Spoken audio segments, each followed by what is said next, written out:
Hello friends, मैं राजेश वापस से आप लोगों का स्वागत करता हूं आपके अपने यूट्यूब चैनल अल्टीमेट लक्ष्य पे। तो आज मैं आया हूं अगस्त मंथ के करंट अफेयर एनालिसिस के पार्ट 6 को लेकर, जो कि हमारा ये अगस्त मंथ का आखिरी होगा। इससे पहले मैंने जून और जुलाई मंथ के करंट अफेयर एनालिसिस को भी कंप्लीट कर लिया है। तो इन सारे का वीडियोस मैंने डिस्क्रिप्शन में दे दिया है, आप वहां से जाके डायरेक्टली वीडियोस को देख सकते हैं। इसके अलावा भी आप ऊपर जो राइट साइड में जो आई आइकन है, वहां से भी आप वीडियो के लिंक पे डायरेक्टली जा सकते हैं। साथ ही आप हमारे टेलीग्राम चैनल के साथ भी जुड़ सकते हैं, जहां पे आपको वीडियो के लिंक और पीडीएफ दोनों ही डायरेक्टली टाइम पे आपको वहां पे अवेलेबल हो जाएगी।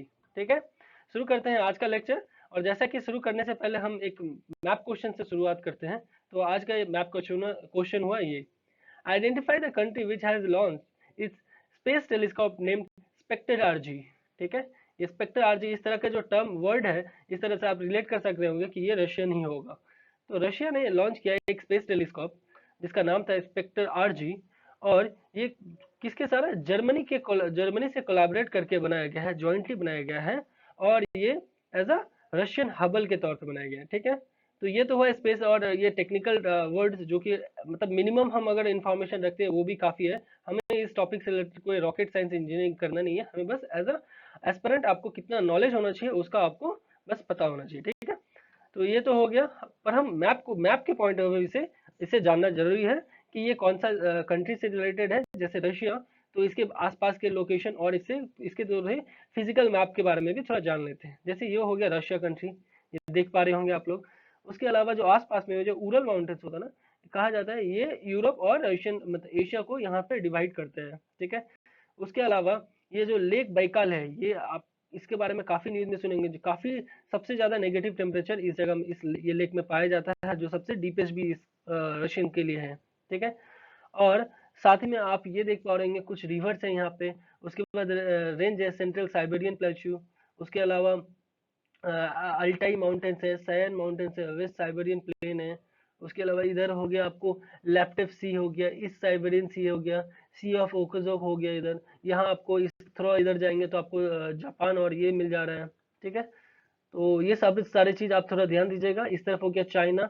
और ये मंगोलिया जो है ये कंट्री, ये चाइना और रशिया के बीच में सैंडविच कंट्री है, तो इसे भी थोड़ा ध्यान दीजिएगा। ठीक है, कि ये पूरी तरह से लैंडलॉक कंट्रीज है।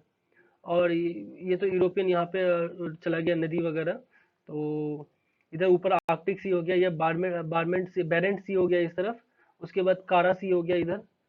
तो ये सब चीज आसपास के चीज को भी आप थोड़ा ध्यान दिया करिएगा जब भी आप किसी भी मैप को, चाहे कोई भी एरिया को आप क्यों ना देख रहे हो। ठीक है, ये ओब रिवर जो है, ये भी काफी इंपॉर्टेंट है, इसे ध्यान दीजिएगा कि कहा जाता है कि किस कंट्री से ये ओब रिवर बिलोंग करते हैं। ठीक है, बढ़ते हैं हमारे अपने टॉपिक की तरफ। तो आज जो भी हम टॉपिक डिस्कस करेंगे, क्योंकि ये आखिरी है, तो जैसा कि हमेशा मैक्सिमम इसमें हम फैक्ट्स फॉर प्रीलिम्स डिस्कस करेंगे। बट कुछ क्वेश्चन जो बचे रह गए थे, वहां से कुछ सॉरी क्वेश्चन बोलो कुछ टॉपिक्स, कुछ इंपॉर्टेंट टॉपिक्स जो बचे रह गए थे पहले के सीरीज मतलब अगस्त मंथ के, तो वहां से मैं कुछ 2-3 टॉपिक एनालिसिस करूंगा। उसके बाद हम लोग फैक्ट्स फॉर प्रीलिम्स करेंगे, जिसके बारे में हमें डीप एनालिसिस की जरूरत नहीं है। बट हमें उनसे रिलेटेड जो फैक्ट्स है वो हमें पता होना चाहिए, ताकि हमको जो प्रीलिम्स हो या उससे रिलेटेड कोई भी एग्जामिनेशन हो यूपीएससी में, वो हमें मदद कर सके। ठीक है, तो जो हमारा पहला टॉपिक है वो है रोटा वायरस। तो रोटा वायरस को हम हेल्थ मिनिस्ट्री में लिख रहे हैं, क्यों ये हेल्थ से रिलेटेड इश्यूज क्या है।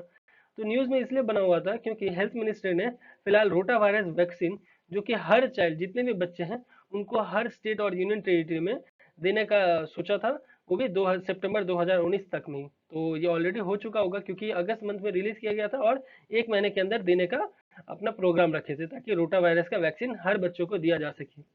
और इसे जो किया जाएगा वो पूरे का पूरा इंडिया हमारे द्वारा ही किया जाएगा, पब्लिक और प्राइवेट के पार्टनरशिप के मतलब जो भी प्राइवेट कंपनीज होंगे ना, जो इस वैक्सीन से रिलेटेड डील करते होंगे, वैक्सीन से रिलेटेड कंपनी होंगे, उनके और पब्लिक जो हमारे गवर्नमेंट ऑफिशियल्स हैं उनके द्वारा पार्टनरशिप करके ये जो स्कीम है रोटा वायरस का वैक्सीन, ये पूरे इंडिया में हम देने का मतलब उन्होंने प्रस्ताव रखा था और कंप्लीट भी कर लिया उन्होंने। उसके अलावा अगर रोटा वायरस के बारे में अगर कुछ जानेंगे, तो ये क्या करता है, ये सीवियर डायरिया करता है। उसके बाद इतना तक हो जाता है कि जो चिल्ड्रन है जो 5 साल से कम के वो मर भी जाते हैं, तो काफी डेंजरस है ये।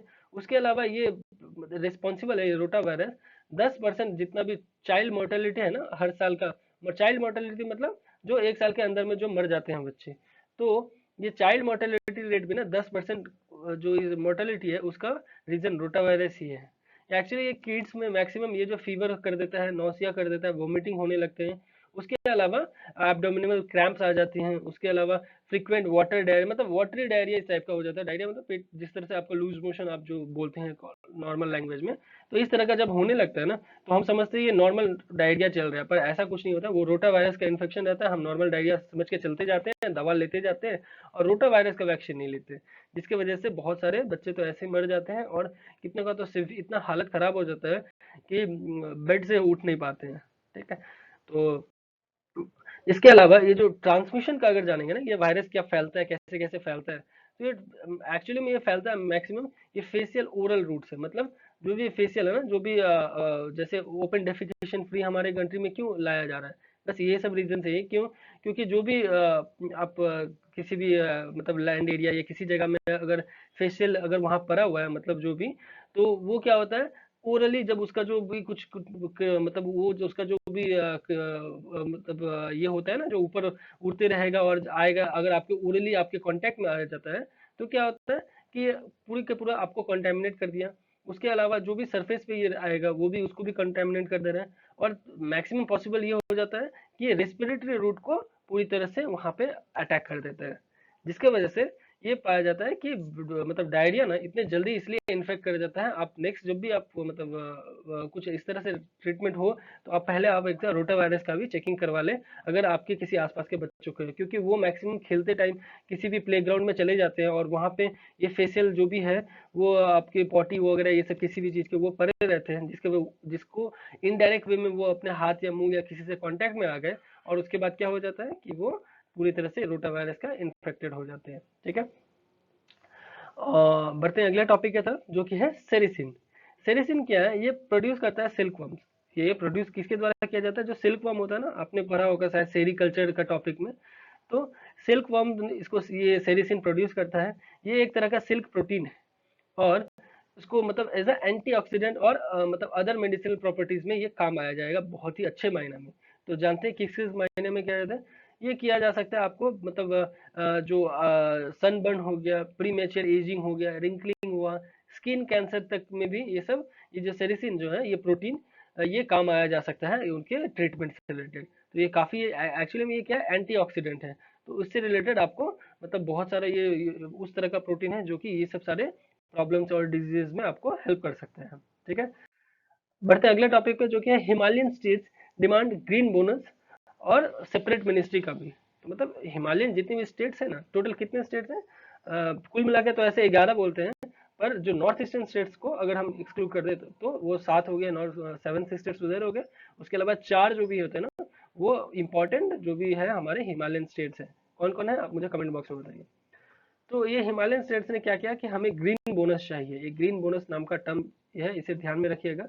उनको ग्रीन बोनस चाहिए, और साथ ही में वो कह रहे हैं कि एक सेपरेट मिनिस्ट्री भी इससे रिलेटेड बना दीजिए, ताकि ये बोनस लेने और हमारे हिमालयन से रिलेटेड कोई भी इशू को सॉल्व करने के लिए सुविधा हो। तो चलिए देखते हैं ये न्यूज़ में क्यों बना था। क्योंकि जैसा कि मैंने बताया, हिमालयन स्टेट्स ने ग्रीन बोनस और इस तरह का डील करने के लिए सेपरेट मिनिस्ट्री का भी किया। तो ये जो हुआ था कॉन्क्लेव, ये 10 जो भी 11 हिमालयन स्टेट्स है ना, उसमें से 10 हिमालयन स्टेट एक साथ इकट्ठा होके ये अपना डिमांड किए सेंट्रल से। ठीक है, और ऐसा फर्स्ट टाइम हुआ कि हिमालयन स्टेट सिंगल प्लेटफॉर्म में आके अपना कुछ सिंगल स्टैंड ले रहे हो। मतलब हमेशा ये होता है कि हमको इतना शेयर चाहिए, हमारे लिए ये प्रॉब्लम, हमको ये चाहिए, ये जितनी डिफरेंट भी हिमालयन स्टेट्स है वो लोग अपना अपना मांग करते थे। बट इस बार फर्स्ट टाइम ऐसा हुआ कि वो सभी आके हम बोल रहे हैं कि हमें एक मिनिस्ट्री सेपरेट चाहिए, ताकि हमें ग्रीन बोनस मिल सके जितने भी हमारे हिमालयन स्टेट्स हैं। ठीक है, तो इस जो ये कॉन्क्लेव, ये मीटिंग हुआ 10 स्टेट्स के बीच में, ये 11 के 11 स्टेट नहीं थे, ध्यान दीजिएगा, ये 10 स्टेट्स ही प्रेजेंट थे उस मीटिंग में। और ये मीटिंग का आउटकम हुआ एक मसूरी डिक्लेरेशन, क्योंकि मसूरी में जाके वहां पे ये हुआ था, मसूरी रेजोल्यूशन यहाँ पे साइन हुआ, और उन्होंने कलेक्टिव जो प्लेजेस लिया, ताकि कंजर्व और प्रोटेक्ट कर सके हम ये जो रिच कल्चरल हेरिटेज है, बायोडाइवर्सिटी है, ग्लेशियर्स है, रिवर्स है, ये सबको हम प्रोटेक्ट करते रहने का पूरा हमें प्लेज लिया। पर उन्होंने कहा कि हम तो प्लेज ये लिए रहे हैं, उसके साथ ही हमें ये डिमांड है। तो ये सब डिमांड के पीछे रीजन क्या था, ये बोनस उनको क्यों चाहिए? क्योंकि जो हिमालयन कंट्रीज होते हैं आप जानते हैं अच्छी तरीके से कि मोस्ट ऑफ द रिवर्स जो भी है पेनेट्रेटिंग रिवर, वो सारे कहाँ से, हिमालयन से ही, मतलब हिमालयन से ही फॉर्म होके वो आना स्टार्ट करते हैं, नीचे तक आते हैं और उसके बाद फिर जितने भी सी या ओशन से वहां पे जाके समर्पित हो जाते हैं। तो इधर से आ गए, इधर से चले गए, यहाँ से आ गए। तो ये जितने भी रिवर्स आप मैक्सिमम मैक्सिमम रिवर्स का मैं बात कर रहा हूँ, वो हिमालय से आते हैं। तो और वो भी पूरा लाइफ लॉन्ग रहते हैं, मतलब पूरा साल भर वो बहते रहते हैं। तो ये सब चीज उनके द्वारा ये बोला गया कि ये सब रीजंस हो सकते हैं। क्यों? क्योंकि हिमालयन स्टेट से कंट्रीब्यूट करता है सबसे ज्यादा एनवायरमेंटल कंजर्वेशन, और उनका बिगेस्ट जितना भी ग्रीन कवर है, वो उनका मतलब क्या हो रहा है कि अब हिमालयंस है, उनमें रिवर्स ज्यादा स्पेस ले लिया, जो भी फॉरेस्ट एरिया वो स्पेस ले लिया, फॉरेस्ट एनिमल्स ले लिया वो स्पेस ले लिए। तो ये जो कंट्रीज है, मतलब वो ये जो स्टेट्स हैं, ये तब अपना कुछ जैसे हमारे नॉर्मल प्लेन्स में जो हमारे जितने भी मतलब स्टेट्स हैं, वो लोग क्या करते हैं अपना कुछ स्पेस फॉरेस्ट हटा के वहाँ पे कुछ प्लांट लगा दिए, कुछ स्कूल्स लगा दिए, कुछ कॉलेजेस लगा दिए, कुछ बेहतर हॉस्पिटल्स बना दिए। बट वहाँ पे इतने ज़्यादा उनको फैसिलिटीज़ नहीं रहते, क्योंकि हिमालय में एक तो उनको सारा जो भी नेचुरल नेचुरल चीज़ है, कल्चरल हेरिटेज का भी ख्याल रखना है। तो ये सब चीज़ वो कर रहे हैं, जिनकी वजह से वो अपना डेवलपमेंट नहीं कर पा रहे हैं। और तो ये सब जो चीज़ नहीं कर पा रहे, तो इसके ऊपर उनको कुछ बोनस मिलना चाहिए, क्योंकि वो तो अपना इकोनॉमी उतना अच्छे से ग्रोथ नहीं कर पा रहे जैसा प्लेन स्टेट्स कर पा रहे हैं। तो ये सब वजह से उन्होंने ये अपना कॉल किया कि हमें ग्रीन बोनस चाहिए, और इसके ऊपर आप एक सेपरेट मिनिस्ट्री भी बनाएं। ठीक है, बढ़ते हैं अगले टॉपिक की तरफ, जो कि है फोर्टिफाइड राइस। तो फोर्टिफाइड राइस क्या हुआ? ये काफी दिनों से न्यूज में चल रहा था, और एफएसएसआई के द्वारा बहुत सारा आवाज भी उठाया जा रहा है कि हमें फोर्टिफाइड राइस कराना है। तो हाल ही में हुआ कि नीति आयोग ने रिस्पॉन्सिबिलिटी लिया और एक रोड मैप बनाया, किसके तहत? जो कि food and public distribution department के तहत, ताकि वो राइस फोर्टिफिकेशन पायलट स्कीम जो कि पैन इंडिया में चला सके। ठीक है, राइस फोर्टिफिकेशन का पायलट स्कीम चला सके। तो राइस फोर्टिफिकेशन क्या है एक्चुअली में? तो fortification is the practice of deliberately increasing the content of an essential micronutrient। मतलब राइस में जो इम्पोर्टेंट जो न्यूट्रिएंट होता है ना, वो न्यूट्रिएंट की मात्रा को इंक्रीज कर देना। क्योंकि अभी तो मिलते हैं मिड डे मील स्कीम, ये सब स्कीम के तहत, और जो राशन जो मिलते हैं गांव में वगैरह में, तो राइस और चावल तो देते हैं, बट वो उतना न्यूट्रिशियस नहीं होता है। तो उसको देखते हुए ये एफएसएसआई के द्वारा नीति आयोग ने एक रोड मैप बनाया, ताकि जिससे मतलब अगला एक कैसे करके वो फोर्टिफाई कर सकेंगे राइस का, और एसेंशियल माइक्रो न्यूट्रिएंट्स है उसके साथ वो हमारे पब्लिक को अच्छे से अच्छे मायने में दे पाएंगे। ठीक है, और ऐसा राइस फोर्टिफिकेशन की जरूरत क्यों पड़ा? तो ऑफ कोर्स आपको पता चल रहा है कि राइस जैसा कि पूरा वर्ल्ड का सबसे मतलब मोस्ट इंपॉर्टेंट स्टेपल फूड है, मतलब सबसे ज्यादा खाया जाने वाला मतलब आपका अनाज है। तो उसके अलावा ये भी देखा जा रहा है साथ में कि जो रेगुलर मिल्ड राइस होता है ना, जो नॉर्मल राइस होता है, उसमें माइक्रो न्यूट्रिएंट्स कम है, जो कि प्राइमरीली क्या कर रहा है, कार्बोहाइड्रेट सिर्फ मैक्सिमम ज्यादा सिर्फ रखता है, और कोई चीज उसमें रहता नहीं है। ठीक है, ये जो राइस होता है, जो जो चीज सबसे ज्यादा पूरे वर्ल्ड में खाया जा रहा है, उसके बाद उस चीज में सिर्फ कार्बोहाइड्रेट ही आपको मिल रहे हैं, तो क्या फायदा हुआ? इससे तो मेल न्यूट्रिशन का शिकार होंगे ना सभी बच्चे लोग, जो इतने लोग भी खाएंगे, जो लोग गरीब लोग हैं, जो वेजिटेबल्स या एक्स्ट्रा जो चीज नहीं खा पा रहे हैं, एटलीस्ट राइस खा के अगर वो जिंदा रह पाएंगे, तो एटलीस्ट उनको अच्छे मायने में न्यूट्रिएंट्स और ये सब चीज तो मिलना चाहिए ना। इसलिए फोर्टिफिकेशन का कंसेप्ट लाया गया, ताकि जो लोग सिर्फ राइस ही अफोर्ड कर पा रहे हैं, तो उसमें भी उनको अच्छे अच्छे न्यूट्रिएंट्स मिल सकें। ठीक है, और जो फोर्टिफाइड राइस है, इसमें vitamin A, B1, B12, folic acid, iron और जिंक जैसे सारे न्यूट्रिएंट्स रहेंगे, तो ये काफ़ी बेनिफिशियल है। और इसकी ये बहुत ही अच्छा स्टेप है, और इसके ये स्टेप से रिलेटेड नीति आयोग ने अच्छा एक मतलब रोड मैप भी बनाया है, जिसको फुलफिल भी किया जा रहा है। और ये जो जितने भी एफएसएसआई ये जो फोर्टिफिकेशन का लाया गया है, ये food safety and standard regulation 2016 के तहत, मैंने ये बिल जो है ये उनको पावर दे रहा है कि आप फूड फोर्टिफिकेशन से के लिए आगे प्रोसीड करें। ठीक है, बढ़ते अगले टॉपिक की तरफ, जो कि है pashmina products receive BIS certification. ठीक है, पश्मीना प्रोडक्ट्स क्या है चलिए जानते हैं। तो बीआईएस ने रिसेंटली क्या किया, पश्मीना प्रोडक्ट्स को मतलब एज अ प्योरिटी के लिए एक सर्टिफिकेशन देने का सोच लिया, कि जो भी प्योर होंगे ना, प्योरिटी पश्मीना प्रोडक्ट, उनको सर्टिफाई करेंगे, वही सेल किया जा सकता है अच्छे मायने में। जिनके ऊपर सर्टिफिकेशन नहीं होगा वो ओरिजिनल नहीं है, ऐसा उन्होंने घोषित कर दिया। तो ऐसा क्यों किया, इससे फायदा होगा कि नुकसान, चलिए जानते हैं। तो ये करने के पीछे रीजन था, ताकि जो डुप्लीकेसी चल रहा था ना, सभी लोग ये ओरिजिनल है इसका क्लोन बना दिए, और वो सेल किया जा रहा था। तो पश्मीना प्रोडक्ट्स बोल के तो खरीद ले रहे थे, बट वो पश्मीना प्रोडक्ट्स नहीं था, क्योंकि उसका क्वालिटी वैसा नहीं था।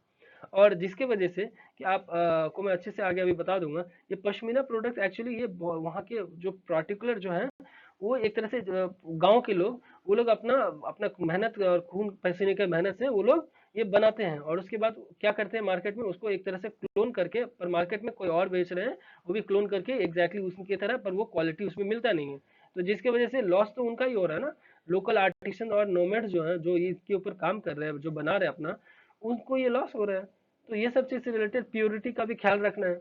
और ये क्या कर रहा है, डिस्करेज कर रहा है काउंटरफिट और सब स्टैंडर्ड प्रोडक्ट्स। अगर यदि इस तरह का सर्टिफिकेशन देना स्टार्ट कर दिए, तो देख लेंगे कि हाँ, जो बिना सर्टिफिकेशन दिए अगर हम नहीं खरीदते हैं, तो क्या होगा, एक तरह से ये जो जो भी क्लोनिंग हो रहा है, इसको डिस्करेज किया जाएगा। मतलब उतना तब उसको उतना प्रेरणा नहीं मिलेगा कि हम और क्लोनिंग करें।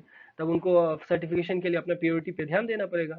और ये यंगर जनरेशन को भी अपना मतलब क्या प्रोत्साहित करेगा, ताकि इस प्रोफेशन में अब वो आगे बढ़ सके। जब उनको प्रॉफिट मिलने लगे कि हाँ, मुझे सर्टिफिकेशन के साथ अच्छा क्वालिटी का अगर मैं दूंगा तो सर्टिफिकेशन मिलेगा और मैं ज़्यादा से ज़्यादा सेल कर पाऊंगा, तब वो क्या होगा, यूथ भी वहाँ पे अच्छे से ज़्यादा एम्प्लॉयमेंट को मतलब देख पाएंगे। ठीक है। और ये इससे रिलेटेड अगर कुछ बैकग्राउंड जाते हैं इस पश्मीना प्रोडक्ट से रिलेटेड, तो ये क्या है, एक नोमेडिक मतलब पश्मीना हर्डर्स है। हर्डर्स मतलब जो भेड़ बकरी वाले, जो कि वो बोलते हैं ना, जो चराते हैं भेड़ और बकरी वगैरह सब। तो वो लोग का काम होता है, वो लोग कहाँ पे जी रहे हैं, छांगतांग। छांगतांग एक जगह है कहाँ पे, कश्मीर मतलब लद्दाख, अभी तो कश्मीर नहीं, अब लद्दाख लेह डिस्ट्रिक्ट में एक छांगतांग बोल के जगह है, जहाँ पे वो पूरे के पूरे पश्मीना प्रोडक्ट पे ही डिपेंडेंट है। वो लोग इन्हीं को ही सेल कर करके पूरा फैमिली वहाँ का चलता है। और वहाँ पे टोटल 2400 फैमिलीज हैं, जो कि 2.5 लाख बकरी जो है, ये पश्मीना बकरी जो है, इस ब्राइड मतलब इस आपके इस क्वालिटी के जो होते हैं ना, पश्मीना बकरी, ये वहाँ पे पाला जाता है, और उन्हीं का ही बिजनेस वो करते हैं उनके खाल से। और वो खाल से रिलेटेड वो फिर उनके बाद वो उसके हिसाब से जो बन सकता है वो बनाते हैं पश्मीना प्रोडक्ट। वो भी बहुत ही अच्छे क्वालिटी के। आई थिंक हमारे बहुत सारे दोस्त लोग इसे रूबरू भी जरूर होंगे। तो ये जो छांगथंगी यानी पश्मीना जो गोट है, ये किस लिए मतलब इस क्यों इतना फेमस हुआ, चलिए ये भी थोड़ा जान लेते हैं। तो ये क्या है, it is a special breed of goat indigenous to the high altitude region of Ladakh in Jammu and Kashmir. ये सॉरी, ये जम्मू एंड कश्मीर मैंने दे दिया है, तो ये जम्मू कश्मीर नहीं है, अभी तो ये लेह लद्दाख हो गया। तो ये यहाँ पे सबसे ज्यादा इंडिजिनस मतलब हाई एल्टीट्यूड रीजन है ना, वहाँ पे ये फेमस रहती है। ठीक है। उसके अलावा ये क्या, अल्ट्रा फाइन कश्मीरी वुल, अल्ट्रा फाइन जो कश्मीरी वुल है ना, जिसकी वजह से वो शॉल वगैरह बहुत अच्छे अच्छे क्वालिटी के वो लोग बनाते हैं। और ये गोट जो भी होता है ना, उसको जनरली डोमेस्टिकेटेड किया जाता है इन्हीं कम्युनिटी के द्वारा। ठीक है। और वो कुछ BIS जो है, ब्यूरो ऑफ इंडियन स्टैंडर्ड, इससे रिलेटेड जानते हैं। तो ये क्या है, एक national standard body of India है, जो कि क्या करता है कि मिनिस्ट्री ऑफ कंज्यूमर अफेयर्स के अंदर काम करते हैं। ठीक है। और ये इनको पावर कहाँ से मिला, तो BIS एक्ट 1986 के से इनको पावर मिला कि ये स्टैंडर्डाइजेशन का काम करेंगे पूरे इंडिया में। ठीक है। और इनका जो मिनिस्ट्री ऑफ चार्ज होता है ना, मिनिस्ट्री ऑफ डिपार्टमेंट, वही एक्स ऑफिशियो प्रेसिडेंट होता है BIS का। मतलब मिनिस्ट्री ऑफ जो ये कंज्यूमर अफेयर का जो होंगे मिनिस्टर, वही एक्स ऑफिशियो प्रेसिडेंट होते हैं BIS के। ठीक है। एक्स ऑफिशियो मतलब जो आपको चाहे कोई भी चेंज हो जाए, वो जो पोस्ट पे जो भी बैठेंगे ना, वो यहाँ के प्रेसिडेंट होंगे, चाहे कोई भी हो। तो इसलिए वो एक्स ऑफिशियो प्रेसिडेंट हो गए। उसके अलावा कॉम्पोजिशन क्या होगा इस BIS का होता है जो, तो ये टोटल ये एक तरह से कॉर्पोरेट बॉडी है, और 25 मेंबर होते हैं इसमें। ठीक है। और वो सेंट्रल और स्टेट दोनों गवर्नमेंट के और इंडस्ट्री के, साइंटिफिक रिसर्च इंस्टीट्यूशन और कंज्यूमर ऑर्गेनाइज, इन सब से मिलाकर 25 मेंबर होते हैं। इसके साथ ही BIS का एक और काम होता है, वो WTO TBT inquiry point for India, मतलब टेक्निकल बैरियर टू ट्रेड, जो भी वर्ल्ड ट्रेड ऑर्गेनाइजेशन से रिलेटेड होता है ना, वो उसका बीच का माध्यम ये बनते हैं ब्यूरो ऑफ इंडियन स्टैंडर्ड, और एक तरह से ये स्मूथनेस लेके आते हैं। ठीक है। अगला टॉपिक हुआ, अब यहाँ से बहुत ही छोटे छोटे, और जो जिसके बारे में उतना एनालिसिस डीप करना नहीं है, तो मैं इसको थोड़ा स्क्रिप्ट मतलब थोड़ा क्रिप करते हुए लेके चलूंगा। ठीक है। National anti anti doping agency NADA काफी है न्यूज में, क्योंकि हाल ही में बहुत सारे ऐसे केसेस आए, पर अब तक BCCI ने इसे एग्री नहीं किया था, पर अब जाके BCCI ने भी एग्री कर लिया इसके एम्बिट को, इसके रूल्स को। अब ये उनको जितने भी क्रिकेटर्स हैं उनके ऊपर भी ये टेस्टिंग से रिलेटेड किया जाएगा। और ये नाडा को पावर कहाँ से मिलता है, तो ये रजिस्ट्रेशन एक्ट 1890 से पावर मिलता है। ठीक है। सोसाइटी रजिस्ट्रेशन एक्ट 1890 से। और ये मैंडेट कर दिया कि डोप फ्री टेस्ट, मतलब ये लोग अपना एक तरह से सोच के डोप फ्री स्पोर्ट्स अब पूरे इंडिया में ये करना चाहेंगे। डोपिंग से आप मतलब आप शायद समझ पा रहे होंगे कि डोप करके कुछ लोग होते हैं कि इतने थक जाते हैं, या कुछ लोग अपना मतलब स्टेमिना एक टाइम के लिए बढ़ाने के लिए वो कुछ मतलब ऐसे ड्रग्स ले लेते हैं जिससे कि कुछ टाइम के लिए उनका बहुत ही पावर बढ़ जाता है, जिसके वजह से एट पर्टिकुलर टाइम अगर यदि कोई क्रिकेट मैच हो रहा है या कोई बॉक्सिंग के लिए जा रहा है तो उसमें कुछ ज्यादा अमाउंट ऑफ एनर्जी आ जाता है, जिसकी वजह से ये तो इक्वालिटी मेंटेन नहीं हुआ ना ओपोनेंट के हिसाब से। तो इसलिए ये इक्वालिटी को देखते हुए एक तरह से आप कह सकते हैं कि नाडा को लाया गया, ताकि मतलब डोप फ्री स्पोर्ट्स किया जा सके पूरे इंडिया में। फिर क्या है next topic, national agriculture cooperative federation of India limited, NAFED. इसे अच्छे से ध्यान दीजिएगा क्योंकि थोड़ा सा इसमें कंफ्यूजिंग कुछ टर्म्स है जो मैं अभी बताऊंगा। तो गवर्नमेंट ने क्या किया कि जो सप्लाई ऑफ अनियन था ना रिसेंटली, जो काफी आपने सुना होगा कि उस वक्त अनियन का प्राइस बहुत बढ़ गया था, तो उस वक्त क्या किया उन्होंने, नेफेड के जो स्टॉक में अनियन का जो बफर स्टॉक था ना, बफर स्टॉक मतलब हुआ एक्स्ट्रा स्टॉक अपने पास बफर बना के रखना। तो वो जो था उनके पास, उन्होंने कहा कि आप इतना अमाउंट अब नहीं रखेंगे, आप अपना जो उसको इंक्रीज करिए और उसको डेली जितना हो सप्लाई करते रहिए, ठीक है। तो ये नेफेड अब क्या है इससे रिलेटेड जानते हैं। तो ये जो नेफेड है ये इसे स्टेबलाइज किया गया था 1958 में, किसके अंदर, तो उस multi state cooperative societies act, multi state है यहाँ पे, स्टेट कोऑपरेटिव सोसाइटी एक्ट नहीं है, multi state cooperative society act, क्योंकि ये तो अब ये बहुत सारे स्टेट्स के बीच में ये प्रोग्राम किया जा रहा है ना, ये जो नेफेड आ रहा है, तो इसलिए मल्टी स्टेट कोऑपरेटिव एक्ट के अंदर ये लाया गया। उसके अलावा ये किसका काम होगा, ताकि कोऑपरेटिव मार्केटिंग जितने भी स्टेट कोऑपरेट करके मार्केटिंग वो एग्रीकल्चर से रिलेटेड फार्मर्स के बीच में किया जा सके। और इसके जो कंपोजिशन अगर जानेंगे तो बहुत ही इंपॉर्टेंट है, इसके जो कंपोजिशन में कौन है, एग्रीकल्चरल फार्मर्स ही हैं इसके मेन मतलब मेंबर्स, जो भी एग्रीकल्चर फार्मर्स होंगे वो नेफेड के मेन मेंबर्स हैं, ध्यान दीजिएगा इसे अच्छे से। अगला टॉपिक है खनिज विदेश इंडिया लिमिटेड, काबिल। काबिल से आप खनिज तो आप अच्छे से रिलेट कर सकते हैं, और ये न्यूज में इसलिए बना था क्योंकि एक मतलब क्या हुआ, एक जॉइंट वेंचर कंपनी जो कि ये जो खनिज काबिल है, ये एक्चुअली में जॉइंट वेंचर कंपनी है, किसके लिए मतलब तीन जो सेंट्रल पब्लिक सेंटर एंटरप्राइजेस है, वो तीनों मिलके एक जॉइंट वेंचर कंपनी बनाई काबिल, जो कि जिसका नाम है खनिज विदेश इंडिया लिमिटेड, उस पे वो लोग काम करेंगे। वो तीन कंपनी कौन कौन है, तो नाल्को है, national aluminium company limited, HCL है, ये एचसीएल वो एचसीएल नहीं है, ये हिंदुस्तान कॉपर लिमिटेड वाला है, कॉपर है यहाँ पे, और उसके बाद एमईसीएल है, mineral exploration company limited, MECL. तो ये तीन जो है ये सेंट्रल पब्लिक सेंटर एंटरप्राइजेस हैं, ये तीनों एक जगह मिलके ये काबिल बना रहे हैं, और ये काबिल बना के उनका मेन ऑब्जेक्टिव होगा ताकि वो मतलब consistent supply of critical and strategic minerals to Indian domestic market, मतलब इन दोनों तीनों अपने से एक मिला के जो लिमिटेड बनाए हैं, इनका काम होगा ताकि कंसिस्टेंट सप्लाई कर सके जो भी स्ट्रेटेजिक मिनरल्स है इंडियन डोमेस्टिक मार्केट में, ठीक है। अगला टॉपिक है इसरो टेक्निकल लिएशन यूनिट, आईटीएलयू। ये आईटीएलयू काफी इंपॉर्टेंट है, क्यों, क्योंकि हाल ही में इंडिया ने तीसरा अपना ये जो आईटीएलयू है वो मॉस्को रशिया में बनाया, मैंने वापस से ये तीसरा अपना बनाया। उसके अलावा ये किससे पहले कौन से दो जगह में था, तो एक तो सबसे पहले वॉशिंगटन जो कि यूनाइटेड स्टेट्स में है, और एक पेरिस जहां फ्रांस में है, ठीक है। तो ये दोनों में था ही, ये तीसरा बनाया गया, ऐसा नहीं है कि आपको क्वेश्चन में दे कि पहला आपको आईटीएलयू बनाया गया है इसरो के द्वारा, नहीं, ये तीसरा था मॉस्को रशिया में, इससे पहले रशिया वॉशिंगटन और पेरिस में बनाया जा चुका है ऑलरेडी। अगला टॉपिक हुआ reservation jobs in factories for locals in Goa. तो गोवा में इस तरह का रिजर्वेशन लेके आया गया 80% ऑफ जॉब फैक्ट्रीज में, ठीक है। तो ये क्या पहला था, नहीं, इससे पहले आंध्र प्रदेश ने रिसेंटली 75% रख दिया रिजर्वेशन आंध्र प्रदेश के जो लोकलाइट्स है उनके लिए, और उस बिल का नाम रखा AP employment of local candidates in industries and factories bill 2019। तो इसीलिए उसी के बाद गोवा ने भी 80% लेके आए, ठीक है। अगला टॉपिक है Kerala cabinet approves appointment of women drivers for government PSU vehicles. जो भी गवर्नमेंट और पब्लिक सेक्टर मतलब जो यूनियन उसके जो व्हीकल्स हैं उन सारे गवर्नमेंट में वुमेन का ड्राइवर का एक अप्रूवल दे दिया, ठीक है। तो ये पहला टाइम किया गया है किसी स्टेट गवर्नमेंट के द्वारा, तो इसलिए इंपॉर्टेंट बन जा रहा है कि केरला ने, वैसे भी वुमेन से रिलेटेड बहुत अच्छे अच्छे इनिशिएटिव लिया जाता है, तो इसे ध्यान रखिएगा। अगला टॉपिक है मेघदूत। ये एक नया मोबाइल ऐप है जो कि फार्मर्स को असिस्ट करेगा। फार्मर से रिलेटेड कुछ भी हो रहा है तो आपके लिए तो मोस्ट इंपॉर्टेंट बन जाता है, आपको एक प्रीलिम्स पॉइंट ऑफ व्यू से भी और मेंस पॉइंट ऑफ व्यू से भी, क्योंकि ये सारे एप्लीकेशन को आप अगर आप किसी भी अपने आंसर राइटिंग में अगर कोट करते हैं तो वो आपको एटलीस्ट 1 मार्क्स तो आपको एक्सीड करेगा ही, सिर्फ वो एक एप्लीकेशन का नाम से। थोड़ा आप उसको उससे रिलेटेड हल्का फुल्का छोटा मोटा कुछ लिख दीजिए और साथ में एक डायग्राम बना दीजिए, तब तो आपको सोने पे सुहागा हो गया। ठीक है, तो ये जो एप्लीकेशन है ये अवेलेबल होगा 150 डिस्ट्रिक्ट पूरे कंट्री में। टोटल डिस्ट्रिक्ट कितना है, मैंने लास्ट टाइम भी पूछा था, फिर से आप मुझे बताइए टोटल डिस्ट्रिक्ट हमारे कंट्री में कितने हैं। तो वहाँ पे 150 डिस्ट्रिक्ट में टोटल हमारी कंट्री में ये मोबाइल ऐप को एज अ लॉन्च किया जाएगा फार्मर्स को असिस्ट करने में।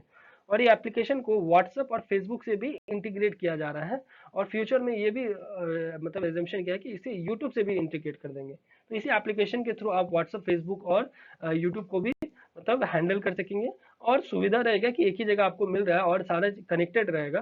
तो आप ज़्यादा से ज़्यादा इस एप्लीकेशन का यूज़ भी कर पाएंगे, क्योंकि हम जानते हैं कि व्हाट्सएप, फेसबुक और यूट्यूब ये तीनों के तीनों जो डिजिटल जायंट है, ये पूरे इंडिया में मतलब इतना मतलब इस तरह से छाया हुआ है कि 95% लोग तो इसके पूरा एकदम हमेशा ही टच में रहते हैं। ठीक है, अगला टॉपिक हुआ e course on vulnerability atlas of India. ठीक है, तो e course on vulnerability atlas of India के बारे में अगर देख रहे हैं तो इसे मिनिस्ट्री ऑफ मतलब housing and affair, urban affair minister जो कि कोलैबोरेट किया है किससे, school of planning and architecture SPA जो कि न्यू दिल्ली में है, और building materials and technology promotion council BMTPC. तो ये तीन के साथ मिलके ये ई कोर्स एक बना रहे हैं वल्नरेबिलिटी एटलस के ऊपर। ठीक है, जो भी वल्नरेबिलिटी एटलस ऑफ इंडिया है इसके ऊपर एक ई कोर्स बनाया है, और ये 3 जन शामिल हो गए। कौन, अर्बन अफेयर मिनिस्ट्री, एसपीए जो कि स्कूल से रिलेटेड है, और तीसरा हो गया बिल्डिंग मटेरियल्स टेक्निकल प्रमोशन। ठीक है, अगला टॉपिक हो गया संसाधन हैकाथन। हैकाथन तो आप बहुत सुने होंगे, इससे रिलेटेड काफी चलते हैं, और हमारे स्कूल के जो भी भाई बहन लोग हैं वो लोग अच्छे से इसे पार्टिसिपेट भी करते हैं इसमें। पर ये संसाधन हैकाथन बहुत ही इंपॉर्टेंट है, इसे ध्यान दीजिएगा ये आखिर है क्या। तो संसाधन हैकाथन एक इनिशिएटिव है ताकि जो भी पर्सन और मतलब जिनको डिसेबिलिटी है, दिव्यांग है, उनको उनसे रिलेटेड कुछ अच्छा कर सके। तो उनसे रिलेटेड एक smarter toilet, more accessible and easier to use type का, मतलब एक ऐसा टॉयलेट का वो लोग सिर्फ डिजेबल पर्सन के लिए डिजाइन किया जाए, उस तरह का हैकाथन किया जा रहा है कि कौन कितना अच्छा वो टॉयलेट डिजेबल पर्सन के लिए लेके आ सकेंगे, जिससे उनको हर तरह का सुविधा हो। तो ये संसाधन हैकाथन इसी तरह का नाम है। संसाधन मतलब टॉयलेट से रिलेटेड आप अच्छी तरीके से संसाधन दे सकते हैं दिव्यांग लोगों को। इसके अलावा इसमें जो पार्टिसिपेटेड है वो कौन कौन है, तो ये मिनिस्ट्री ऑफ जल शक्ति, department of empower of personal with disabilities, उसके अलावा अटल इनोवेशन मिशन जो कि नीति आयोग का है, उसके साथ ही जो है वो Bill and Melinda Gates foundation, ये काफी इंपॉर्टेंट है यहाँ के लिए, और साथ में है 91 स्प्रिंग बोर्ड। तो ये 91 स्प्रिंग बोर्ड और ये बिल गेट्स फाउंडेशन, ये दोनों काफी इंपॉर्टेंट है, ये ध्यान रखिएगा। तो इन दोनों के साथ मिलके और ये जो ज्वाइंटली जल शक्ति ministry, social ministry of social justice और अटल इनोवेशन यानी नीति आयोग, टोटल 5 इसके मेंबर हो गए संसाधन हैकाथन का। इन दोनों ये पांचों मिलके ये हैकाथन अच्छे तरह से कंप्लीट किए, और काफी सारे हमारे जो भी हैं स्टूडेंट्स लोग वो लोग अच्छे से पार्टिसिपेट करके अच्छे अच्छे मतलब इनोवेटिव आइडियाज भी लेके आए हैं वो। ठीक है, तो अब बढ़ते हैं अगले टॉपिक की तरफ, वुमेन ट्रांसफॉर्मिंग इंडिया अवार्ड। ये वुमेन ट्रांसफॉर्मिंग इंडिया अवार्ड अच्छे से समझ सक रहे हो, तो ये नीति आयोग के द्वारा इसका चौथा एडिशन लेके आया गया, जो कि organise in collaboration with United Nation. ठीक है, यूनाइटेड नेशन की मदद से हुआ है, ये यहाँ का कीवर्ड है, ध्यान दीजिएगा। तो ये चौथा एडिशन है, और ये यूनाइटेड नेशन की मदद से नीति आयोग के द्वारा लाया गया है। तो ये तीनों चीज को ध्यान रखिएगा। Know India programme, know India programme ministry of external affairs की तरफ से है। ठीक है, इसके अलावा ये किसकी क्या है, ये बोला जा रहा है कि कितने मतलब जितने भी मतलब बाहर जो इंडियन ओरिजिन जो फॉरेन में रहते हैं, वो भी 18 से 30 साल के जो लोग हैं उनको एनहांस किया जाएगा, ताकि उनको अपने देश के बारे में पता चले। बहुत सारे ऐसे हमारे दोस्त हैं जो ऑल फॉरेन में रह रहे हैं, बट जन्म से वो वहाँ रह रहे हैं, अभी तक वो इंडिया में, बट वो इंडियन ओरिजिन है, बट वो जन्म से वहीं रह रहे हैं। तो ऐसा क्या हो रहा है कि उनको तो हमारे देश के, हमारे जो खूबसूरती है, हमारे देश की जो अखंडता है उसके बारे में तो पता ही नहीं है। तो उससे रिलेटेड मतलब एक तरह से प्रोवोक करने के लिए कि हाँ वो यहाँ इनके बारे में जाने, इनके बारे इंडिया के बारे में और अच्छा लगे उनको, ताकि फ्यूचर में वो यहीं रह सके इनडायरेक्टली, ये कह सकते हैं हम। तो ये सब चीज को जानने के लिए ये दिया जा रहा है फ्री ऑफ कॉस्ट, मतलब नो इंडिया प्रोग्राम, जिसके लिए मिनिमम क्राइटेरिया होना चाहिए 18 से 30 साल के भी होना चाहिए। क्वालिफिकेशन उनका एटलीस्ट ग्रेजुएशन होना चाहिए, उनको इंग्लिश बोलना आना चाहिए कि ऐसा ना फ्रेंच में वो जाके बसे हुए हैं और उनको इंग्लिश आ ही नहीं रहा है और यहाँ आके वो आए हैं नो इंडिया प्रोग्राम के तहत, और फ्रेंच तो किसी को शायद ही किसी को आता है, ठीक है, बहुत कम मतलब आता है सभी को। उसके अलावा वो पहले इंडिया ना विजिट किए हों, उन लोग को ये प्रेफरेंस ज़्यादा दिया जाएगा सिलेक्शन करने के लिए। वैसे स्टूडेंट्स लोग को, वैसे मतलब हमारे जो भी यंग ब्रदर सिस्टर्स होंगे 18 से 30 साल के, उनको ये नो इंडिया प्रोग्राम के तहत मिला जाएगा, ठीक है। अगला टॉपिक हो गया शगुन। शगुन जिसे हम एचआरडी मिनिस्ट्री में लिखेंगे क्योंकि एजुकेशन से रिलेटेड है। ये क्या है? ये लॉन्च किया गया वर्ल्ड का largest integrated online junction for school education. Largest, ये अभी जो कोरोना से रिलेटेड जो इश्यूज आए हैं उसमें इसमें भी शगुन ही सबसे ज्यादा यूज किया जा रहा है एडुकेट करने से रिलेटेड, एडुकेट करने के लिए, ठीक है। और ये क्या करेगा? स्कूल एजुकेशन सिस्टम को क्रिएट करेगा, मतलब फॉर ऑनलाइन पोर्टल्स के लिए, ठीक है। उसके अलावा इससे क्या होगा कि जो भी एजुकेशन और लिटरेसी से रिलेटेड है ना, ये ज़्यादा से ज़्यादा और भी हम डिफरेंट डिफरेंट तरीके से इसको बढ़ावा दे सके। बढ़ते अगले टॉपिक की तरफ, जो कि है UAE, United Arab Emirates highest civilian award order of Zaid. ये ऑर्डर ऑफ जैद काफ़ी था न्यूज़ में, क्यों? क्योंकि हमारे जो प्राइम मिनिस्टर नरेंद्र मोदी जी हैं, उनको ये अवार्ड दिया गया, कौन सा? ऑर्डर ऑफ जैद, यूएई के द्वारा, और ये हाईएस्ट सिविलियन अवार्ड है वहाँ के लिए, ठीक है। और ये जो जायद, ऑर्डर ऑफ जायद अवार्ड है, ये किसके नाम से आया? तो ये शेख जायद बिन सुल्तान अल नहयान, जो कि फाउंडिंग फादर थे यूनाइटेड अरब के, इसीलिए उन्हीं के नाम से ऑर्डर ऑफ जायद, जो कि हाईएस्ट सिविलियन अवार्ड है। हमारे इस देश का सबसे हाईएस्ट सिविलियन अवार्ड क्या है? बताइएगा एक बार कमेंट बॉक्स में। तो उसके बाद का अगला टॉपिक हो गया पब्लिसिटी रथ। पब्लिसिटी रथ, ये क्या है? पब्लिसिटी, पब्लिसिटी कुछ करना, ऐसा क्या? जैसा हम लोग इलेक्शन के टाइम में देखते हैं कि बहुत सारे जितने पॉलिटिशियंस वो पब्लिसिटी अपना करने आ जाते हैं, कुछ सेलिब्रिटीज अपने मूवीज के लिए पब्लिसिटी करने आते हैं, पर ये क्या उस सब से, ये दोनों ही टॉपिक से रिलेटेड नहीं है, ये कुछ और है जिससे रथ, मतलब एक तरह से का है, मैं आपको अच्छे से पिक्चर दिखा के भी बताऊंगा। ये पब्लिसिटी रथ किस तरह से चले जानते हैं। ये एक व्हीकल है तो ताकि क्रिएट कर सके अवेयरनेस, जो कि बिहार स्टेट गवर्नमेंट के द्वारा लाया गया है, किसके लिए? सेव और कंजर्व करना वाटर को, ठीक है। वाटर का कैसे हम सेव कर सकते हैं, ज्यादा से ज्यादा कंजर्व कर सकते हैं, इससे रिलेटेड एक अवेयरनेस लाने के लिए एक पब्लिसिटी रथ लाया गया बिहार स्टेट के द्वारा। और ये व्हीकल क्या करेगा? जल जीवन हरियाली, जो वाटर लाइफ जनरली कैंपेन है, वाया ऑडियो विजुअल मीडियम, मतलब ऑडियो भी, ऑडियो से भी बोला जाएगा और विजुअल मीडियम भी दिखाया जाएगा। जो लोग सुन नहीं सकेंगे वो देख सकेंगे, और जो लोग देख नहीं सकेंगे वो एटलीस्ट सुन तो सकेंगे। तो ये दोनों के लिए ही ये जल जीवन हरियाली, वाटर लाइफ ग्रीनरी का लाया गया है, ठीक है। मैं इसको आपको एक पिक्चर के माध्यम से भी अच्छे से दिखाता हूँ। पहले एक और टॉपिक देख लें। तो श्यामोली, श्यामोली क्या था? ये हेरिटेज हाउस है, कहाँ, किस, किन का? रविन्द्रनाथ टैगोर जी का, जो कि हमारे पहले नोबेल विनिंग अवार्ड है, नोबेल जीतने वाले पहले हमारे भारतीय हैं। इट वॉज रिसेंटली इनॉग्रेटेड, जो कि हाल ही में इनॉग्रेट किया, किनके द्वारा? हमारे वाइस प्रेसिडेंट वेंकैया नायडू जी के द्वारा। और ये एक एक्सपेरिमेंटल मड हाउस है, जो कि शांति निकेतन में बिल्ड किया गया था, कब? 1935 में, ठीक है। और ये जो है ये मतलब रिनोवेट करा गया हाल ही में archaeological survey of India as a deposit of work and is property of Vishwa Bharati, जो कि एट प्रेजेंट विश्व भारती के अंदर में आता है, ठीक है। बहुत ही प्यारा जगह है ये। अगर आप में से कोई अगर विजिट कर सके तो प्लीज जरूर विजिट करिएगा। वेस्ट बंगाल के ये आता है आपको विश्व भारती एरिया में, रविन्द्रनाथ टैगोर जी का ये श्यामोली बोल के एक बनाया गया है हेरिटेज हाउस उनका। तो ये हो गया वो हेरिटेज हाउस, देख पा रहे होंगे आप। बहुत ही सुकून का जगह है, अगर आप गए तो बहुत ही पीसफुल लगे अगर आप फुल डे वहाँ पर बिताते हैं तो, ठीक है। और ये हो गया वो आपको रथ, जो कि आपको एक तरह से प्रचार जो भी करते हैं ना उस तरह का, वो हम लोग इलेक्शन टाइम में या इस तरह का, तो उस तरह का ही है। यह नीतीश कुमार जी है जो बिहार के स्टेट सीएम है, वो यहाँ पे प्रचार, यहाँ का हरी झंडी दिखाती हैं ताकि आप इससे रिलेटेड ऑडियो विजुअल के माध्यम से आप प्रचार कर सकें कि वाटर को सेव और कंजर्व कैसे किया जाना चाहिए और कैसे करेंगे सभी लोग, ठीक है। बढ़ते हैं अगले टॉपिक की तरफ। Operation number plate. Operation number plate ये रेलवे प्रोटेक्शन फोर्स के द्वारा है। इससे पहले आरपीएफ के द्वारा बहुत और भी दो जैसे थर्स्ट, ऑपरेशन थर्स्ट लेके आया गया था। तो ये सब चीज जो भी आ रहा है ना आरपीएफ से रिलेटेड, रेलवे से रिलेटेड, तो वो सबको एक जगह आप दिमाग में रखिएगा कि वो रेलवे से रिलेटेड है। ठीक है। वैसे मैं तो ये रेलवे के जो भी मैं आपको पीडीएफ प्रोवाइड कर रहा हूँ उसमें तो मैं ये डाल ही दे रहा हूँ, आप लोग एक बार उसे भी अच्छे से देख लीजिएगा। ठीक है, सबको आपको एक जगह मिल जाएगा, आप रिवीजन करने के लिए आप बिल्कुल टेंशन मत लीजिए। सारे जितने भी रेलवे से रिलेटेड वो आपको एक जगह मिलेंगे, मिनिस्ट्री ऑफ वुमेन से रिलेटेड वो आपको एक जगह सारे चीज मिल जाएंगे, कोई तरह का आपको कहीं किसी जगह भागम दौड़ नहीं करना पड़ेगा। तो क्या आरपीएफ ने क्या क्या लॉन्च किया, ऑपरेशन नंबर प्लेट, जो कि पूरे इंडिया में रेलवेज के लिए होगा। ठीक है, और ये क्या है एक्चुअली, तो देखा जा रहा था कि नो पार्किंग जो एरिया होता है ना वहाँ पे लॉन्गर ड्यूरेशन तक व्हीकल्स पार्किंग किया जा रहा था, और उससे लेन देन करने के लिए कोई है भी नहीं। और बाद में जब पता चलता था या तो ऑफिशियल उनके स्टाफ ही होते थे या कोई और मेंबर्स होते थे, इससे चोरी चपारी का भी डर बहुत हो रहा था, और मतलब ऐसा केसेस बहुत ज्यादा आ गए थे। उसके अलावा क्या हो रहा था, एक ट्रैफिक पूरा क्रिएट हो जाता है रेलवे स्टेशन के आसपास में। तो इसलिए इस तरह का ये जो ऑपरेशन की मदद से क्या होगा, नंबर नोट कर लिया जाएगा और उनके ऊपर स्ट्रिक्ट एक्शन लिया जाएगा, मतलब एज रेस्पेक्टिव जो भी आरपीएफ जो भी जोनल है उनके द्वारा जो डिसीजन लिया जाएगा। ठीक है, उसके बाद है अगला टॉपिक सामर्थ।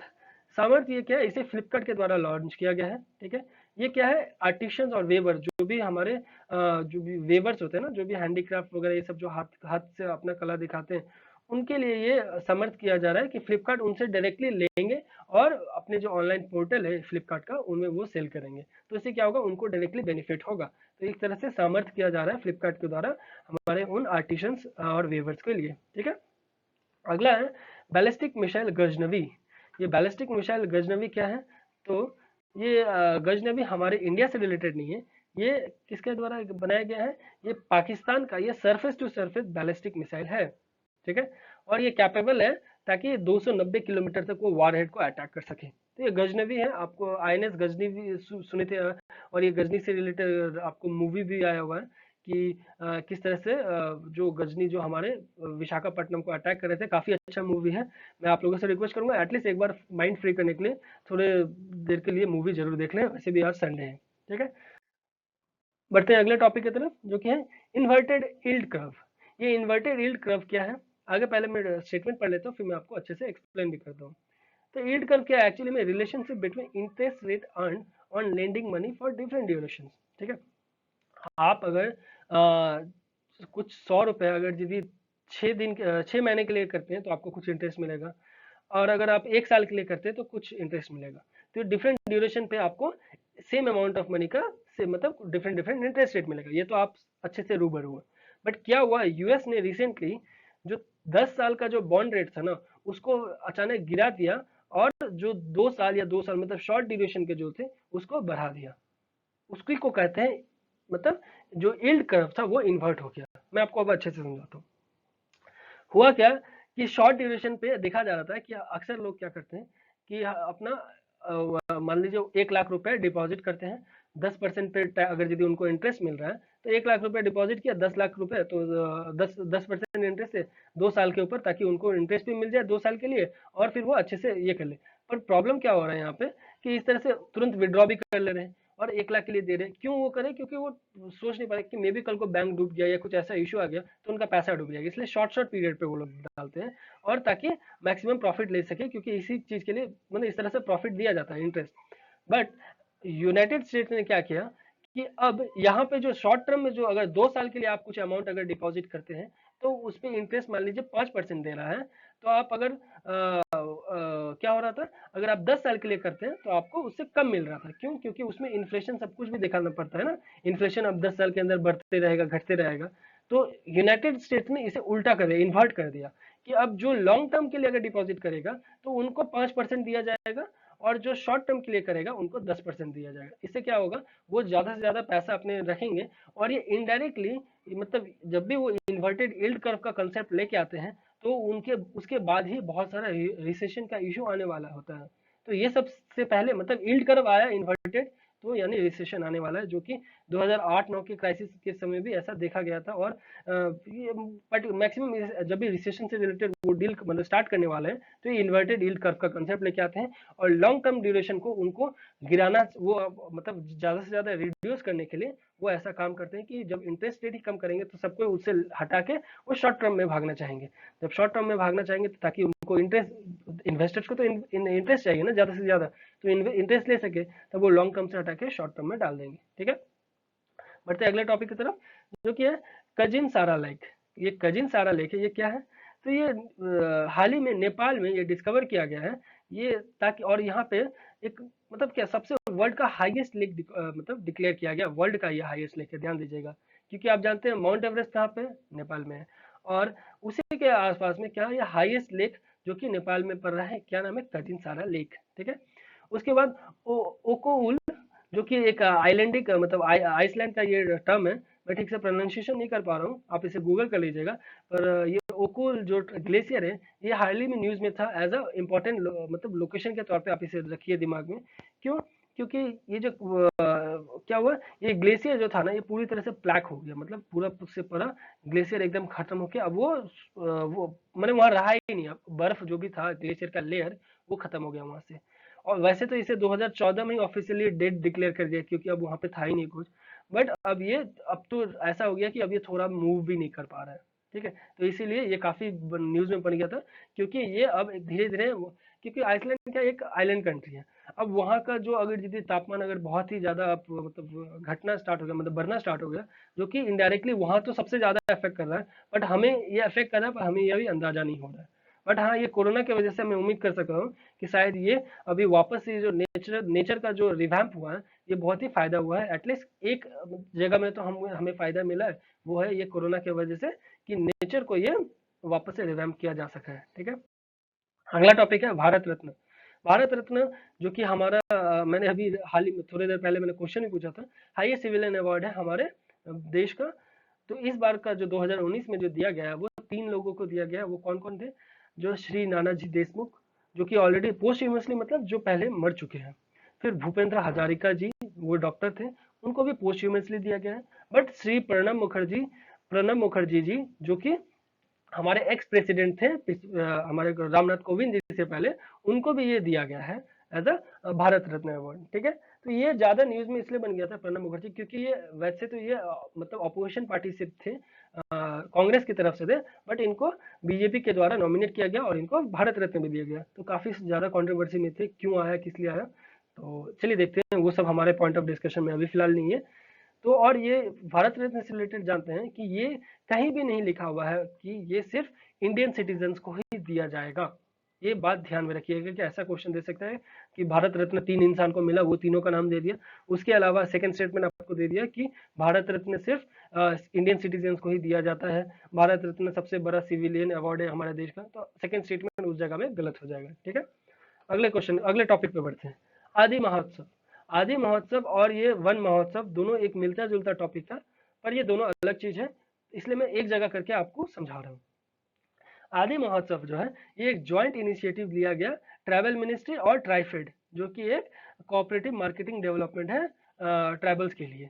तो ये ट्राइफेड और ट्रैवल अफेयर मिनिस्ट्री दोनों के द्वारा ये आदि महोत्सव चाह रहा है, ताकि उनसे मतलब ट्रैवल से रिलेटेड उनके क्राफ्ट्स और उनके जो भी वो बनाते हैं हाथ अपने जो हैंडीक्राफ्ट, उनको वो ज्यादा से ज्यादा प्रोवोक कर सके, उनको मार्केटिंग डेवलप, उनका ये लिए एक मार्केट जैसा अच्छा इंफ्रास्ट्रक्चर डेवलप कर सके। तो ये आदि महोत्सव का उस मतलब ये ट्रैवल से रिलेटेड आदि महोत्सव आदि।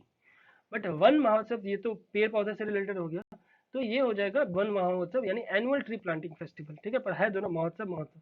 वन महोत्सव हो गया एनुअल ट्री प्लांटिंग फेस्टिवल, जो कि एग्रीकल्चर मिनिस्ट्री के द्वारा ये मतलब जब के मुंशी जब थे एग्रीकल्चर मिनिस्ट्री, उनके द्वारा ये लेके आया गया था 1950 में इस तरह का फेस्टिवल। ठीक है। अगला टॉपिक है इंडोनेशिया का नया कैपिटल का गठन हुआ। क्यों? क्योंकि हाल ही में जकार्ता में इतने सारे फ्लड और इतने सारे इश्यूज मतलब उठ रहे थे, और जो भी उस वक्त का मतलब अब हो गया था हाल, तो उनको अपना कैपिटल शिफ्ट करने की आ गया, क्योंकि कैपिटल वो जगह सिटी होती है जहाँ पे पूरा वर्ल्ड मतलब पूरे कंट्री का सारा चीज वहां से ही लेन देन होता है, सारा चीज डिपेंडेंट होता है। तो बहुत बड़ा इंपॉर्टेंट होता है कैपिटल का। तो उन्होंने क्या किया, शिफ्ट किया अपने कैपिटल को, और जो नया कैपिटल आया वो है ईस्ट कालीमंतन। ठीक है।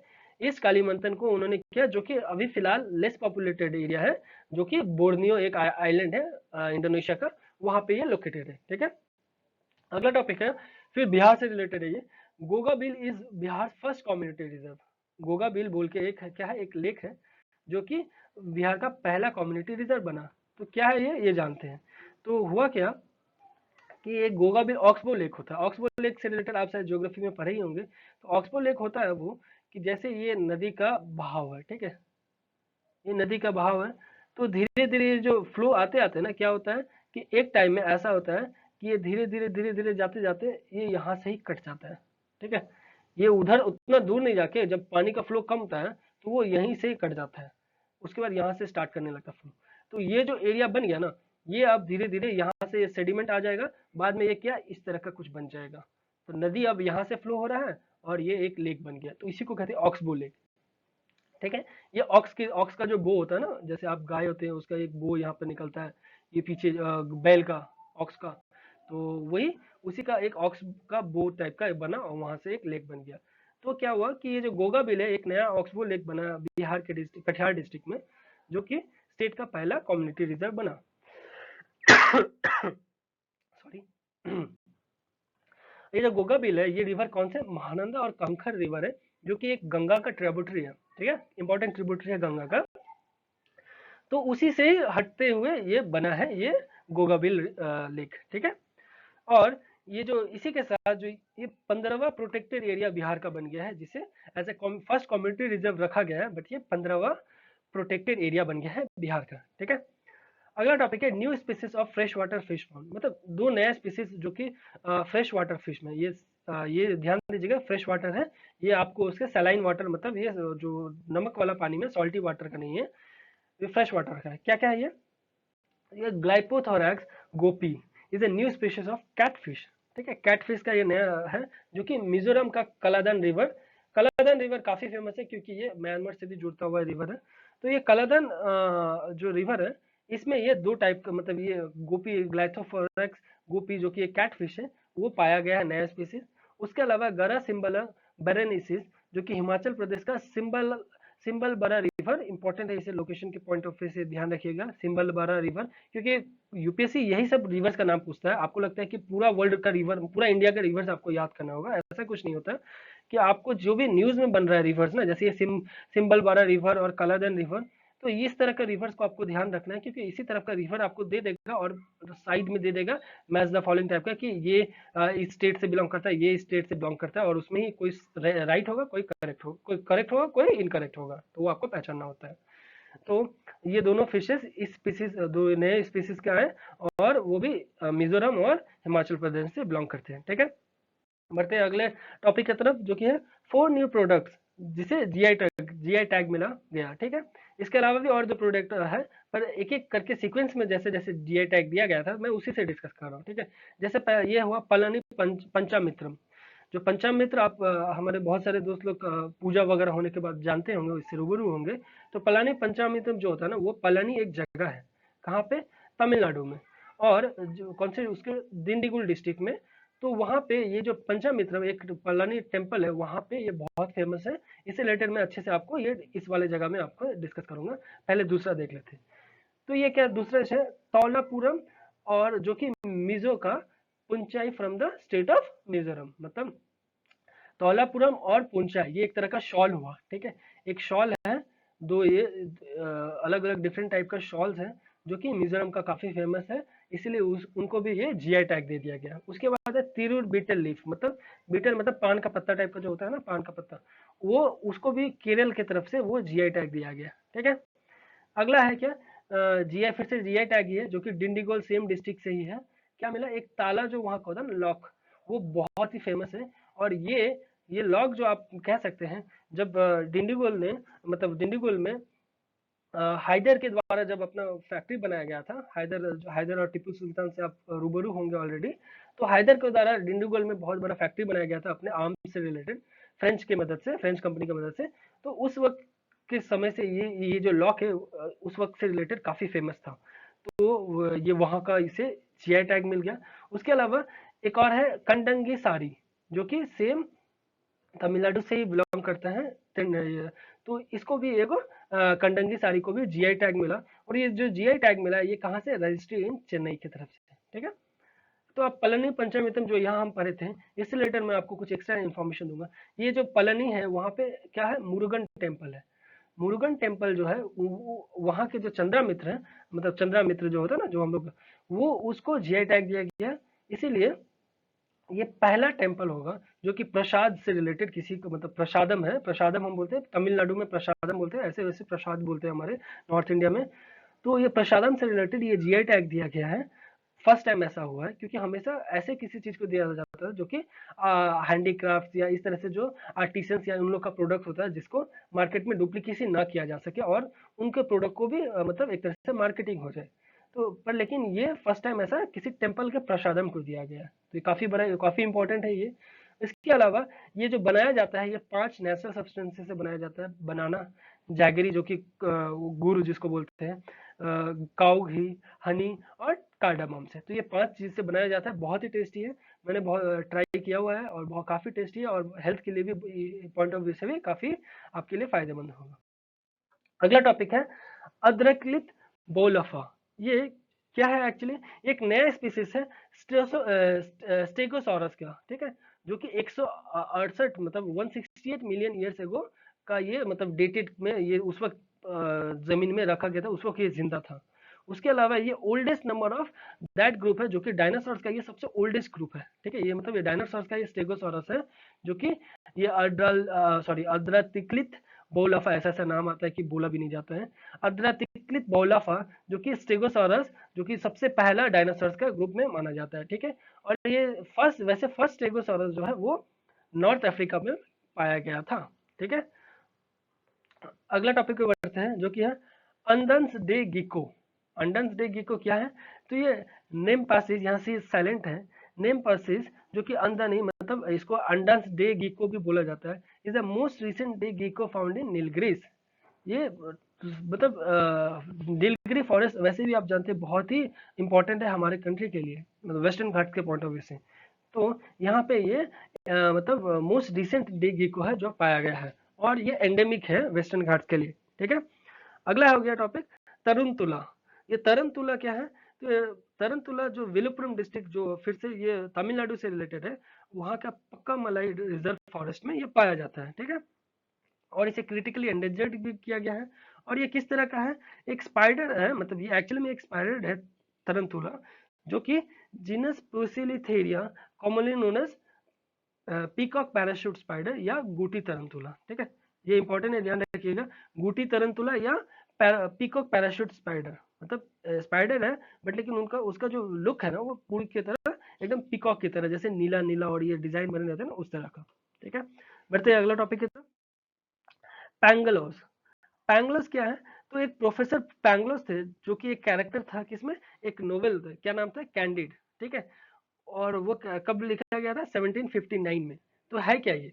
तो बोला गया था उस मतलब नोवेल में कि Panglossian way of life is one of the extreme optimism in which you can convicted whatever happen is the best and hence make no effort to change it. मतलब वो कॉन्सेप्ट, ये पैंगलोस, doctor जो पैंगलोस थे, उनका theory, उनका जो सोच वो था कि जो भी हो रहा है लाइफ में वो अच्छा के लिए ही हो रहा है और कुछ अच्छा ही होगा, तो इसलिए वो कभी भी ऐसा नहीं सोचते थे कि इसको हम चेंज करेंगे। तो उस तरह का चीज मतलब वो उनका कैरेक्टर था। तो हम अभी न्यूज में हम इसे क्यों पढ़ रहे हैं? क्योंकि फ्रेंच नोवेल का था, तो इसलिए पढ़ रहे हैं क्योंकि हाल ही में जो आरबीआई गवर्नर है उनके द्वारा ये यूज किया गया, ये वर्ड, कि जो हो रहा है जिस तरह से हो रहा है वो बेस्ट है, आप इसमें कुछ एफर्ट मतलब चेंज लाने का ना सोचे, ठीक है। तो आरबीआई गवर्नर के द्वारा ये वर्ड यूज किया गया था, तो इसलिए काफी इंपॉर्टेंट बन जाता है हमारे मतलब एग्जामिनेशन पॉइंट ऑफ व्यू से, ठीक है। उसके अलावा एक है फ्लोकिनोसी निफेलिफिकेशन, काफी लंबा वर्ड है जो बोलना काफी टफ है, मैं भी कोशिश करते करते एक दो बार करने के बाद बोल पाया हूँ। आप इसे एक बार प्रोनाउंसिएशन गूगल में भी देख लीजिएगा। तो ये जो वर्ड है ये हाल ही में, इसका मतलब पहले जान लेते हैं। ये एक्ट और habit of estimating something as worthless, मतलब हमेशा किसी चीज को आप वर्थलेस करना कि अरे ये काम सही नहीं हो रहा है, ये वर्थलेस है मत करो, ये सही नहीं है या ये अच्छा नहीं है मत करो। तो ये सब चीज को, ये वर्ड का मतलब तो ये हुआ, बट न्यूज में इसलिए बन गया था क्योंकि हाल ही में मॉनेटरी पॉलिसी कमेटी के जो मेंबर है ना, चेतन घाटे, उनके द्वारा ये यूज किया गया था। और उनके बाद शशि थरूर जी, जो कि तिरुवनंतपुरम के एमपी रहे हैं, उनके द्वारा भी यूज किया गया। तो ये शशि थरूर जी काफी इंपॉर्टेंट पर्सनालिटी है हमारे कंट्री के लिए, तो ये काफी ज्यादा इंपॉर्टेंट पड़ गया हाँ हमारे इस बार के एग्जामिनेशन के लिए, ठीक है। अगला टॉपिक है, टाइम्स ने अपना 100 ग्रेटेस्ट प्लेस का एक अपना लिस्ट निकाला, ठीक है। तो उसमें से जो इंडिया का जो स्टैच्यू ऑफ यूनिटी है ना, उनको उसको और सोहो हाउस जो कि मुंबई में है, उनको ये बहुत ही मतलब टॉप 100 में ये लिस्ट अपना लिस्ट में वो डाले हैं। तो इसलिए काफी इंपॉर्टेंट बन गया क्योंकि टाइम्स के द्वारा ये किया गया है, ठीक है, बढ़ते हैं अगले टॉपिक पर। सी डॉट्स के द्वारा लेटेस्ट इनोवेशन किया गया है, और ये सी डॉट क्या है, centre of development of telematics. तो सी डॉट के द्वारा कुछ लेटेस्ट इनोवेशन अभी रिसेंटली किया गया है। तो एज अ बायोटेक और साइंटिफिक वे के मतलब टॉपिक से रिलेटेड हमें जानना ये जरूरी बन गया है, क्योंकि जो क्या क्या वो किए हैं, सी सैट 5 क्या है, सी डॉट का सैटेलाइट वाईफाई, सी सैट 5 जिसे सी डॉट सैटेलाइट वाईफाई बोला जा रहा है। वो क्या है एक्चुअली, आपको वाईफाई के लिए आपको किसी ब्रॉड मतलब राउटर या कोई चीज़ का यूज़ नहीं करना पड़ेगा। आपके पास अगर यदि फ़ोन है तो आप डायरेक्ट सैटेलाइट से वाईफाई यूज़ कर सकते हैं, जो कि कॉस्ट इफेक्टिव है। और उसके साथ साथ सबसे जो इम्पोर्टेंट है, मान लीजिए जिस जगह में ड्रॉट आ गया, फ्लड आ गया, या अर्थक्वेक आ गया, या कुछ ऐसा आ गया जहाँ पे बिजली चली गई, बट आपके पास आपका मोबाइल तो है, वो तो बिजली से नहीं चलती है, बट क्या होता है, नेटवर्क चला जाता है उस सिचुएशन में, तो आप इंटरनेट यूज़ नहीं कर पाते हैं। तो ये सब सिचुएशन से हटने के लिए, और अगर कभी कभी ऐसा होता है कि सारा चीज ही आपको ऐसा तहस नहस हो जाता है कि आपके पास मोबाइल तो है बट आपके पास कुछ भी ऐसा चीज नहीं है कि आप किसी से कांटेक्ट कर सकें, तो अगर आपको, आप यहाँ अर्थ में इस जगह में है, अगर आपको सैटेलाइट से अगर आपको वाईफाई मिले, तो उस जगह में आप इजीली, आपके यहाँ पे कुछ भी हो रहा हो नीचे, पर आप वो ऊपर से तो कनेक्शन ले पाएंगे ना। तो यही यहाँ पे बोला गया है, जो सी डॉट के द्वारा ये चीज एक इनोवेशन लाया गया, बहुत ही अच्छा है, सी डॉट सैटेलाइट वाईफाई। ठीक है, उसके बाद है एक्सजी जो कि 10G symmetrical passive of optical network मतलब ऑप्टिकल फाइबर नेटवर्क, जो कि आप टोटल इंटरनल रिफ्लेक्शन में काम करते हैं, मतलब ऑप्टिकल, आप बोलते हैं ना आजकल ब्रॉडबैंड जो भी आ रहा है, ऑप्टिकल फाइबर मतलब वायर चाहिए उनको ताकि हाई स्पीड मिल सके, तो उनसे रिलेटेड वो एक नया लेके आए जो कि बहुत ही ज्यादा 10G सिमेट्रिकल पैसिव रहेगा। ठीक है, तो उसके बाद एक और है, सी डॉट के द्वारा ही इंटरपोर्ट मतलब पेरेबल सेटअप बॉक्स, जो कि आप जितना भी टेलीविजन वगैरह देखने के लिए आप जो सेटअप बॉक्स लगाते हैं अपने घरों में, उससे रिलेटेड ये बहुत ही मतलब इंटरपोरेबल लेके आए हैं सेटअप बॉक्स की, बहुत ही अच्छी क्वालिटी का और बहुत ही हाई डेफिनेशन, आप अच्छे से अच्छे चीज को देख सकेंगे, मतलब मतलब आप अपने टीवी को बहुत ही स्मूथली अच्छे से अच्छे क्वालिटी में देख पा रहे हैं। ठीक है, तो ये था सी डॉट का इनोवेशन, जो काफी इंपॉर्टेंट है, बस आप अपने दिमाग में रखिएगा, क्योंकि इसके डीप एनालिसिस तो नहीं आएगी, बट आपको पता होना चाहिए कौन क्या है। नेक्स्ट है गोल्डन बटरफ्लाई वैरायटी टी।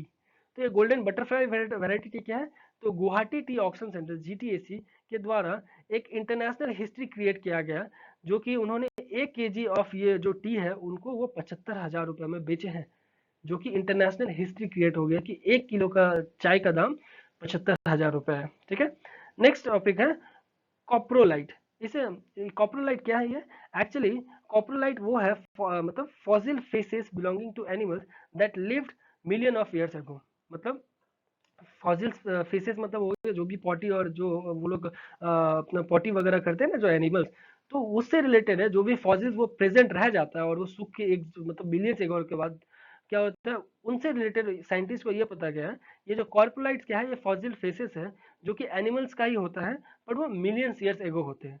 और ये कॉर्पोलाइट से हम लोग क्या कर सकते हैं कि मिलियंस एगो बाद आज जो हमें मिल रहा है उनका फेसेस, मतलब उनका फेसेस का जो फॉसिल्स मिल रहा है, उससे हम पता लगा सकते हैं कि वो जो मिलियंस ईयर्स एगो पहले किस साइज के थे, किस शेप के थे, वो क्या खाते थे, वो सब चीज हम पता लगा सकते हैं। और इसीलिए इस फॉसिल फेसेस से इसका नाम कॉप्रोलाइट दिया गया है, जो कि आप इसे रखिए दिमाग में, क्योंकि ये शायद कुछ इस तरह का टेक्निकल या साइंटिफिक या बायोटेक सेक्शन से रिलेटेड क्वेश्चन इसको बन सकता है। ठीक है, तो इसी के साथ हम आज का लेक्चर एंड करते हैं। उम्मीद करता हूँ आपको ये पसंद आया होगा, पसंद आया तो प्लीज़ लाइक जरूर कीजिएगा, नहीं आया है तो डिसलाइक करने का भी हक है आपको, बस कमेंट बॉक्स में जरूर बताइएगा कि क्या किस जगह मुझे सुधार करना होगा। ठीक है, इसके अलावा आप बने रहिए, और देखते देखते आज शाम का करंट अफेयर का जो एमसीक्यू एनालिसिस है, आज से हम सितंबर का फर्स्ट सेशन मतलब फर्स्ट पार्ट स्टार्ट करेंगे। ठीक है, थैंक यू, स्टे सेफ, जय हिंद।